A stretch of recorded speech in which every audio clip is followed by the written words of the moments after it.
Get ready to fight from within. You're about to go behind enemy lines. Roger, 3-2. Goliath copies all. Go ahead. Target is surrounded by multiple firms entering what appears to be a residential area. Requesting permission to engage. From the People's Republic of New York City, you're now going behind enemy lines with Gene Baradelli and Russ Gallo.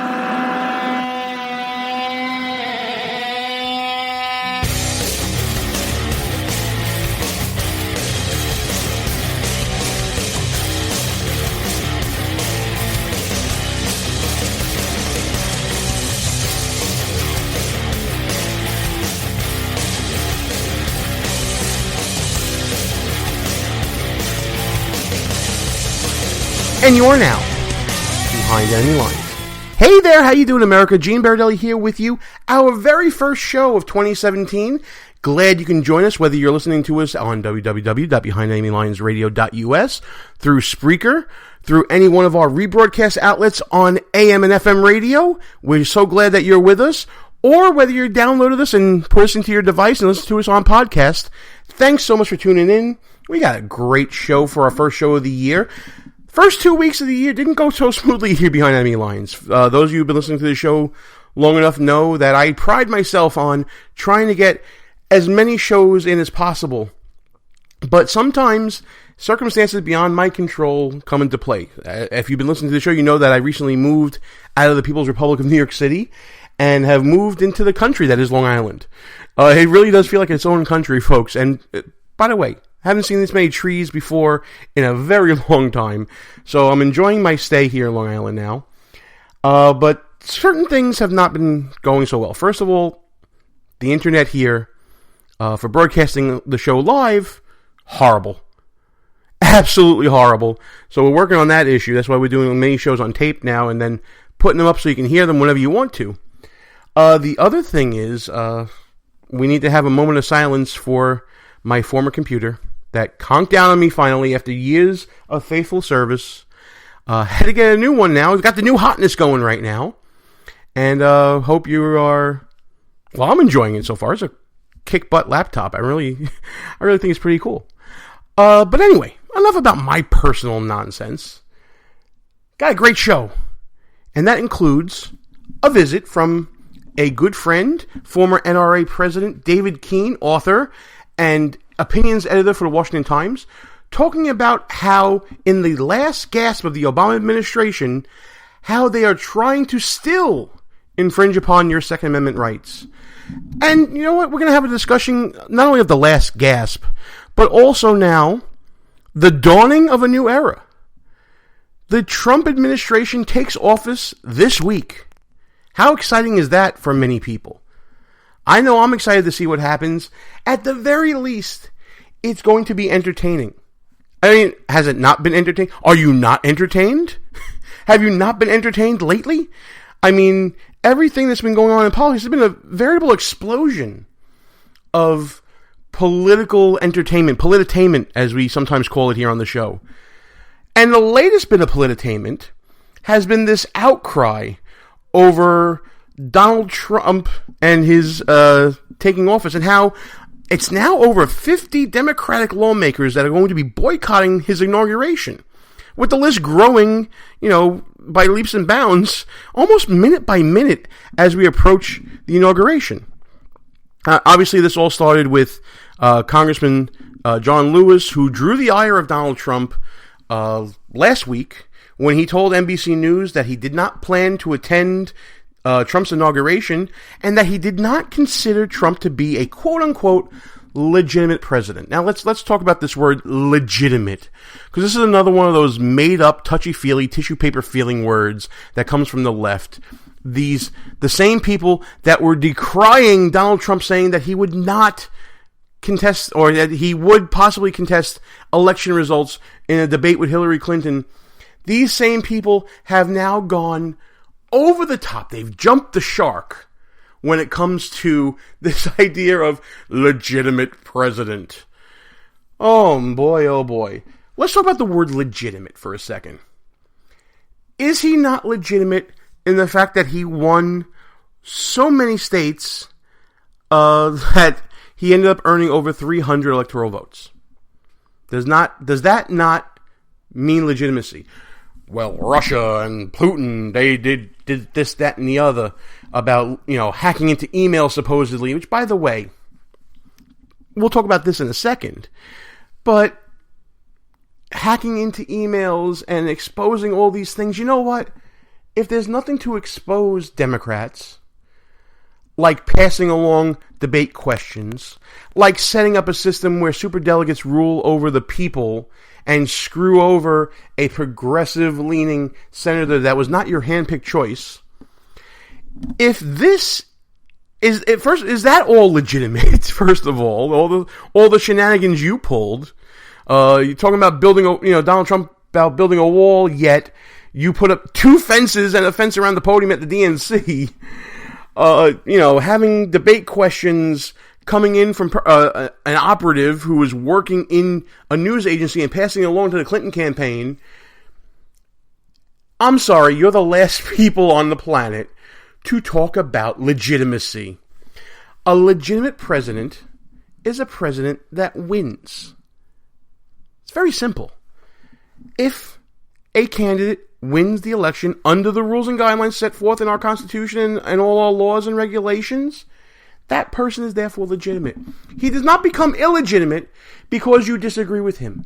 He does not become illegitimate because you think he's unqualified. He does not become illegitimate because he's Donald Trump and he's bombastic and he goes on Twitter and he does all these things that you don't like and he puts all these fires into the political mix, and he communicates directly to the people because that's the way he feels best to handle it. Lewis planning to not attend the inauguration, and the people who filed behind him to say, yes, I'm not attending either.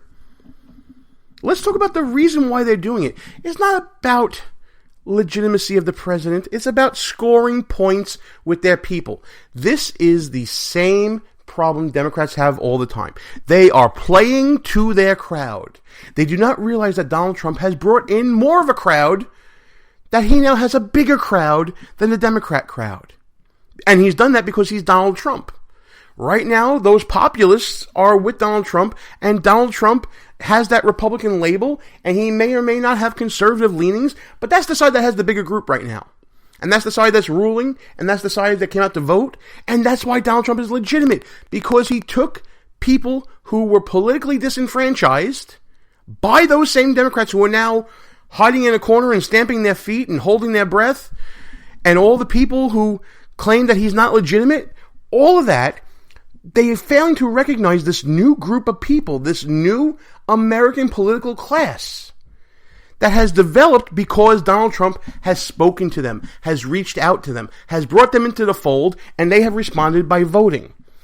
Now, again, John Lewis, in his righteous indignation, he has his reasons, and, I take nothing away from his history as a civil rights leader. People have called him an icon, and rightfully so. But in this particular case, I think we have to disagree with John Lewis. And here's why we have to disagree. When Donald Trump won the election, and when Hillary Clinton conceded, and in the weeks after that, there was a talking about a healing, a coming together as Americans to support Donald Trump. Because whether you voted for him or not, he's the guy now. He's the one on top. He's the head cheese. He's the man in charge. And where he plots the courses, that's the way America's going. So, to root against him is to now root against America. But these elected officials, these Democratic lawmakers, who seem to be, like I said, throwing a hissy fit, they're doing it for their own benefit, really, and they're doing it because there's no consequence to them. Not going to the inauguration is not something that's going to be politically punished. It's not something where you were meant to attend, you had to attend, you were made to attend, but then you didn't. It's not something that the Democratic leadership is going to enforce against these people. And that's the problem here. There should be a leadership by example within the Democratic Party. But there isn't. And in fact, the leadership of the Democratic Party, or at least one candidate who wants to be the leadership of the Democratic Party, is going around and following suit with John Lewis, and following suit with this line of illegitimacy, going so far to call it a quote-unquote alleged election. Yes, you heard me right, alleged election. Like that first Tuesday in November didn't even happen. It's not really real. The Russians made it all bad. Let me show you what I'm talking about. Here is a clip from Fox and Friends when DNC chair candidate Jamu Green, who was a Fox News contributor, came on the show to discuss what Congressman Lewis did and hear her response to this. It'll be really interesting to hear the lunacy coming out of Jamu Green. So what do you make of remarks from John Lewis, obviously a civil rights icon, but now claiming that Donald Trump is not legitimate? What say you? He's truth-telling. I don't think this is about just Democrats. This is Americans. Anyone with a smidgen of common sense can remember Donald Trump looking in the camera, encouraging Russia to hack into our electoral process, cheerleading them on, and the idea that whatever information these members of Congress are getting out of this classified briefing had them storm out of that room makes it very clear that the decisions that the FBI made that were unprecedented to get involved in the election against Hillary Clinton, pick a winner, pick a loser, when they had so much information that was so damaging. What have we been talking about since this man was allegedly elected? Allegedly elected? Now coming out of Russia. You acknowledge that he achieved the necessary electoral votes and is a legitimately elected president of the United States, would you not? Well, I haven't seen the classified briefing that the members of Congress did. I imagine that I would have run out myself. So as DNC, well, if you win I don't the DNC think it's clear to people now. would you not work with him as a legitimate president? Look, as the Democratic Party's job right now is to work with the majority of the American people who have given us a mandate to build a resistance against a kleptocracy that Donald Trump is trying to put into place. And that's our job. That's our responsibility right now, to build an opposition party to give the majority of the American people a voice. You know, I absolutely love this from Jamu Green. Look, she went head-to-head with Tucker Carlson on his new show on Fox News later in the day. But I absolutely love this. Keep this up, Democrats. Keep this up, because you are going to do nothing but continue to help the Trump administration. This is absolutely wonderful. You're still tone deaf. You still don't understand what happened in this past election. Democrats have a mandate? A mandate to obstruct the Trump administration. These are the same Democrats who called Republicans racist for being the quote-unquote party of no and intentionally obstructing Barack Obama's administration and mandate. This is the absolute flip of the coin from what happened in 2007, 2008. 2008, 2009. Absolutely the flip of the coin. It is so amusing to see that the Democrats are imploding from within. That these Democrats keep thinking that they own the political field. That by staying in there and by obstructing the president-elect, who, by the way, hasn't had the power to do anything yet, but by obstructing this man and not going to the inauguration, is making it so that you are being a leader of the people. Are you kidding me? It's just funny to see. And by the way, this goes against the leadership of the party, which will be attending the inauguration. I mean, Hillary Clinton and other dignitaries, obviously, President Clinton and Nancy Pelosi and others will be attending.